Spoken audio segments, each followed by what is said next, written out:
Hello, and welcome to something a bit different for this channel. I'm going to be watching and sort of not live reacting to, but I'll be watching and reviewing the new episode of Doctor Who that came out on the 10th of May this month. I believe it's called The Story in the Engine. I have been inspired to do this by my girlfriend, who has been reviewing some shows that she likes, and she's found it really enjoyable. And I've been really enjoying this season of Doctor Who so far, and I've had plenty to say about it on my live streams, my Lego building live streams, but I wanted to get it down on a video so that I can properly lay out my thoughts. This is just my thoughts. I've not seen the episode yet. This is being recorded on the 14th of May, so I'm a little bit late to it. From all I know about it, I had a brief window into the time vortex at the end of Lucky Day, the episode before this, where they revealed a little bit about the story, and I know it's the episode with the big spider, which I'd seen in a trailer. There's a barber shop, I think, on the big spider. I feel like I'm going insane when I say that. But there's a spider, and I'm sure there's a barbershop on it. I think it's set on Earth. I'm not sure. My predictions for this episode, I don't really have any. Lucky Day ended on the Doctor from the past confronting Conrad, his name was, in the TARDIS before the Doctor had met Belinda. I don't feel like that's going to have an immediate payoff. I feel like that, I said this before on a live stream, I feel like that is going to pay off in the finale, based on the fact that the finale is called The Reality War. And Conrad very specifically chooses to say, "I reject your reality, Doctor." And I think that that payoff is going to be something to do with the finale, to do with Mrs. Flood in some way, and all that. But let's get into the episode. I'm going to watch it, and then I'm going to come back and give my thoughts on it. So I'm going to go watch it right now. 3 days later. Right, and I'm back. I've just watched it, and I've got to say that overall, I thought that was a pretty good episode. This series is actually, like, riding high. So I'm going to talk about what I thought was pretty good about the episode. I've got some questions, and I've got what I think is maybe a plot hole, and then I'm going to talk about what could have made the episode better. So, starting off, I think that the tone was pretty good for the episode. To give a brief synopsis, the Doctor lands in Lagos, in Nigeria, in 2019, to triangulate his Vindicator thing again, and he doesn't go out with the intention of looking for trouble. He goes out there to triangulate the Vindicator, and then he's like, oh, I feel like there's this place that I really like, and in this place, I feel accepted for who I am. I'm not judged for how I look or anything like that. And I think it sets a good tone for the episode. He's not going out there looking for trouble. Belinda isn't involved for the first sort of maybe 20 minutes. She is inside the TARDIS. She's just waiting for him to come back. He's there for a haircut and to see an old friend as far as he's concerned. So I really like the tone that they went for in this show. This sort of feeling like, you know, the Doctor always portrays this feeling like he belongs everywhere, and that isn't true. We saw it in the previous season with Dot and Bubble, and I think Belinda even acknowledges, you know, that's the most, you're a Time Lord, you're an evolved being or whatever, but feeling like you belong somewhere, that is the most human thing in the world. And I think that was a really good premise and a really good setup for the story, and I think that it worked well with, we're getting into spoilers here, so I'll give you a moment to click off the video, reviewing the episode that came out a week ago.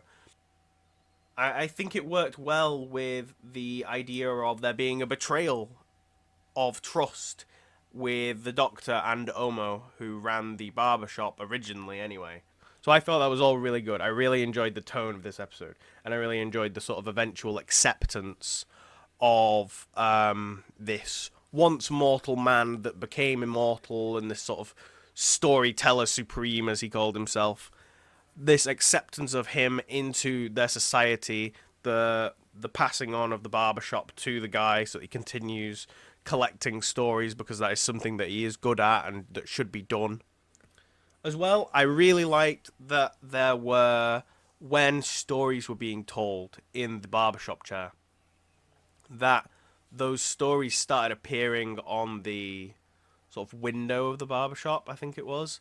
Or it might have just been a screen. I wasn't 100%. But I really liked the idea of them being like visually represented.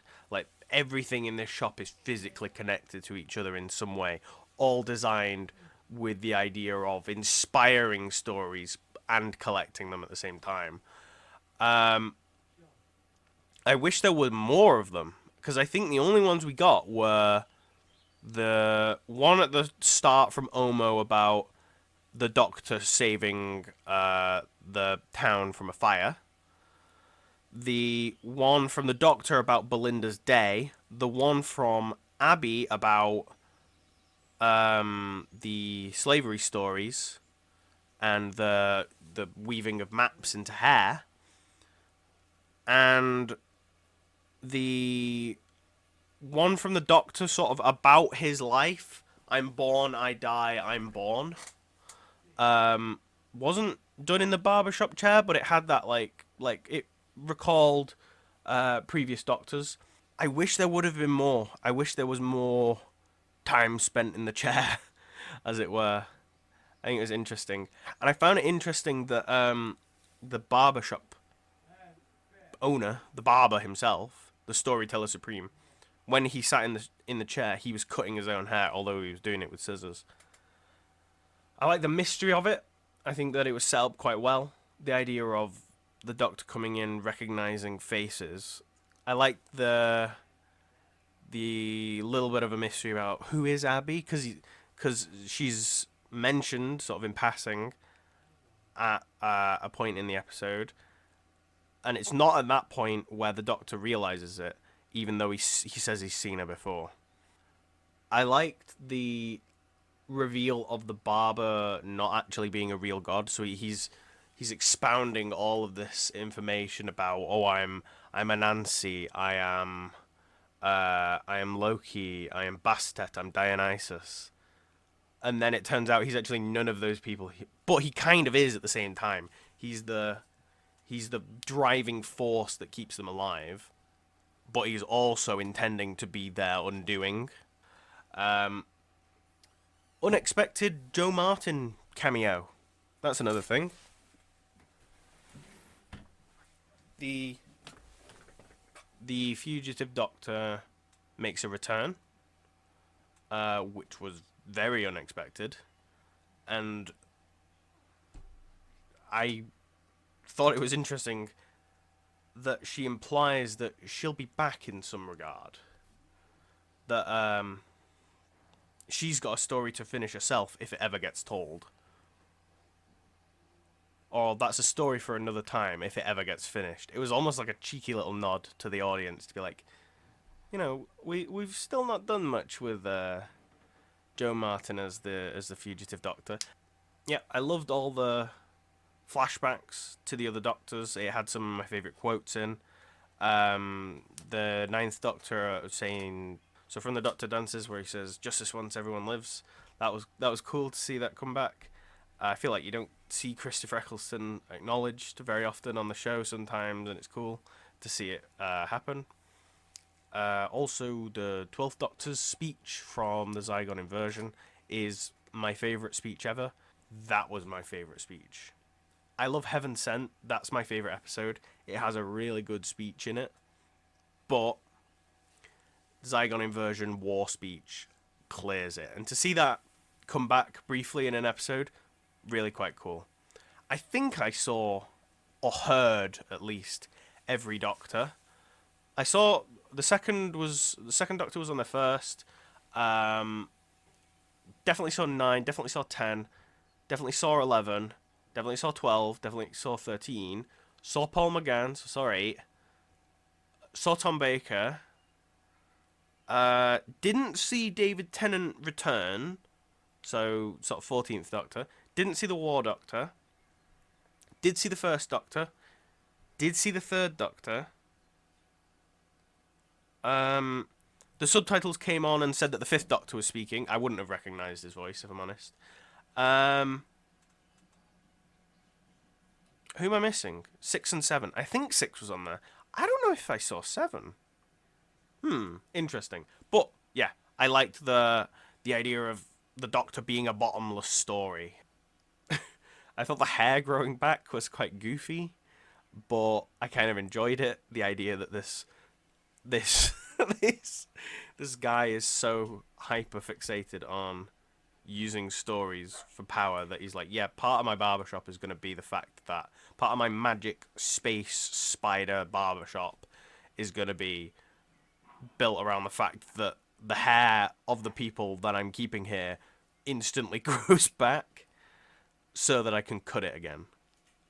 I just thought it was a funny concept to think about. The big spider, the reveal of that, like knowing in my head from what I had seen that there was a spider with a barbershop on its back, and there was a barbershop there, but the spider hadn't been revealed yet. And knowing that that was coming, I thought was just funny, and waiting for that reveal was quite interesting. I thought that the Nexus sort of thing was a little bit underdeveloped. Like, they were going to the Nexus's heart, fine. They were powering themselves through the Nexus using stories, because it was built on stories. Okay, fine. Why was it a big spider, though? Like, I don't mind it being a big spider.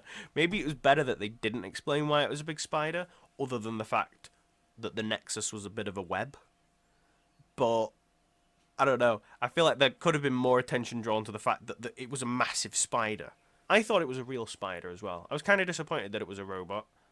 I think the idea of it being a massive real spider, or space alien spider, would have been a little bit cooler, just in my opinion. I thought that the story engine itself, once they got there, was quite cool. I thought it had some really pretty visuals, the colours especially. I really liked that like fluorescent blue colour that it was. Kind of links with the colours of the Nexus now that I think about it a little bit more. I don't know what a spider's brain looks like, but if I had to guess, I'm guessing that that's what the story engine was, because the Doctor acknowledges that it was a heart inside a brain, and I thought that the heart looked like a human heart, and it's like the human heart powering the logic of the spider, the human heart coming up with all these stories filled with sort of all emotions, stuff that you associate with the heart, powering the logic, the brain, the desire for vengeance behind this spider's movements, even though it was a robot. I thought it was interesting how little movement there was between locations. We were in Nigeria, out in the markets. We were then in the barbershop. We went into the back of the barbershop, and then we were outside the barbershop again. There was very little movement of the characters, but I was still pretty enthralled throughout it. I was kept interested. I was actually surprised at one point how far I was into the episode. I was suddenly 35 minutes into the 45-minute episode, and I was like, oh my god, I'm nearly at the end. So yeah, those are all the things I enjoyed about the episode. Who was the creepy kid that Belinda saw down an alleyway? There was no creepy kid for the Doctor, so what relevance did that creepy kid have to anything? They even acknowledge it. I wonder if that's just an open-ended, never will be answered question, or if that's going to have some relevancy to something somehow. And my final point is maybe a plot hole, because the Doctor can remember Abby's face, but he doesn't know where from. The Doctor can remember Abby's face as Ncuti Gatwa. It's revealed that he eventually remembers her face because he won her hand in marriage from her father. However, he won her hand in marriage when he was the fugitive Doctor. He remembers that. But how does he remember that? Because he had his mind wiped at the end of the fugitive Doctor run. At the end of his involvement with the agency, or maybe I'm misremembering. No, because the first Doctor has no memory of being the fugitive Doctor. Unless I am completely misremembering and her memory, the Doctor's memory comes back about some bits of the fugitive Doctor at some point. But that seems like a plot hole. So, overall, where does this slot into my ranking for this series so far? Well, I'll tell you the number one spot is still secure. The Well I would still regard as like a 9.5 out of 10. Moving down, my number 2 spot still remains unchanged. That is Lux. 8.5 out of 10. Really enjoyed that episode. I love the creativity of it. Number 3 is the story in the engine. I would give it an 8 out of 10. I thought it was really interesting, the idea of this guy potentially being a god, seeming like a god, but he was the vengeful human. So, my rankings are from top to bottom so far. Number 1, The Well, 9.5 out of 10. Number 2, Lux, 8.5 out of 10. Number 3, The Story in the Engine, 8 out of 10. Number 4, Lucky Day, 7.5 out of 10. 5, Robot Revolution, 7.5 out of 10 as well. The new episode comes out tomorrow, so expect a review of that much sooner than a review of this came out after The Story in the Engine came out. So, thank you for watching. I hope you've enjoyed this sort of departure from videos. It won't be a permanent departure. I will be playing some games. I will be doing other stuff. Still building Lego. Got 3 more sets to go. I'm sure I'll find some more. But thanks for watching. And I'll see you for the Intergalactic Song Contest. Bye-bye.